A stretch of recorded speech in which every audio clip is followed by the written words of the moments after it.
নমস্কার, নিউজ 18 বাংলায় স্বাগত। আপনার সঙ্গে আমি অনিন্দিতা। ৪ঠা মে পশ্চিমবঙ্গে পরিবর্তন আর মহাকরণের প্রত্যাবর্তন।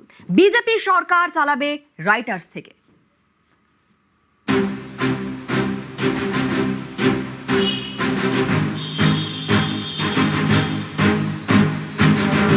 কয়েক বছর আগেও বাংলায় বিধানসভার ভোট মানেই ছিল লালবাড়ির লড়াই। এই হচ্ছে সেই লালবাড়ি, ব্রিটিশদের দেওয়া নাম রাইটার্স বিল্ডিং। মহাকরণ, লাল রঙের মহাকরণ।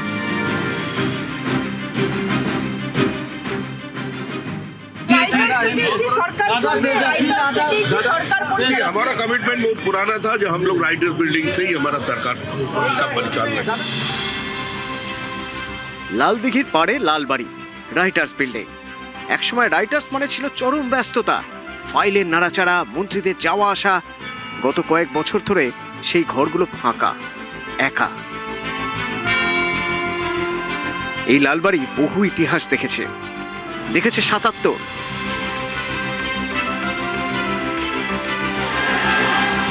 দেখেছে 2011, পরিবর্তনের ঝড়। 2013 সালে রাজ্য প্রশাসনের সদর দপ্তর মহাকরণ থেকে সরিয়ে নিয়ে যাওয়া হয় নবান্নে।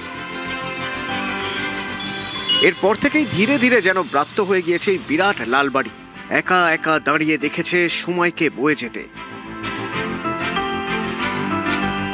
দেখেছে গঙ্গার ওপারে নীল সাদা বহুতলের দাপট। এভাবে প্রায় কেটে গিয়েছে 13 বছর। 26-এ আরেকটা বিধানসভা ভোট।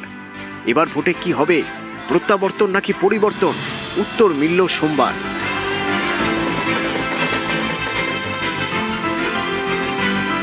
ফের একবার বাংলা জুড়ে পরিবর্তনের ঝড়।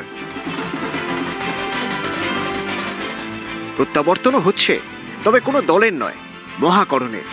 বিজেপির আমলে রাজ্য সরকার চলবে এই মহাকরণ থেকে। हमारा कमिटमेंट बहुत पुराना था जो हम लोग राइटर्स बिल्डिंग से ही हमारा सरकार का परिचालन। মহাকরণের যে দ্বিতীয় তল, এটি সিএম ব্লক বলে যেটি পরিচিত, সেখান থেকে তিনি সরকার চালাচ্ছিলেন। বিজেপির সরকার আসার পর মুখ্যমন্ত্রী সহ তার যারা মন্ত্রী পরিষদের সদস্যরা হবেন তারা পুনরায় মহাকরণে ফেরত আসবেন এবং এটি সেই সিএম ব্লক যেটা ছিল, যেখানে বুদ্ধদেব ভট্টাচার্য, মমতা বন্দ্যোপাধ্যায় তারা এর আগে মুখ্যমন্ত্রী হিসাবে দায়িত্বভার এখান থেকে সামলে গিয়েছিলেন। যদিও মহাকরণ সংস্কারের কাজের ক্ষেত্রে এখনো কিছু জায়গা বাকি রয়েছে, দ্রুততার সাথে সেই সংস্কার চলছে এবং পূর্ত দপ্তরের তরফ থেকেও সেই কাজ দ্রুত শেষ করার ইঙ্গিত পাওয়া যাচ্ছে। ৪ঠা মে পশ্চিমবঙ্গে পরিবর্তন, গেরুয়া ঝড়। সরকার করছে বিজেপি, ফিরছে লালবাড়ি। নিউজ 18 বাংলা।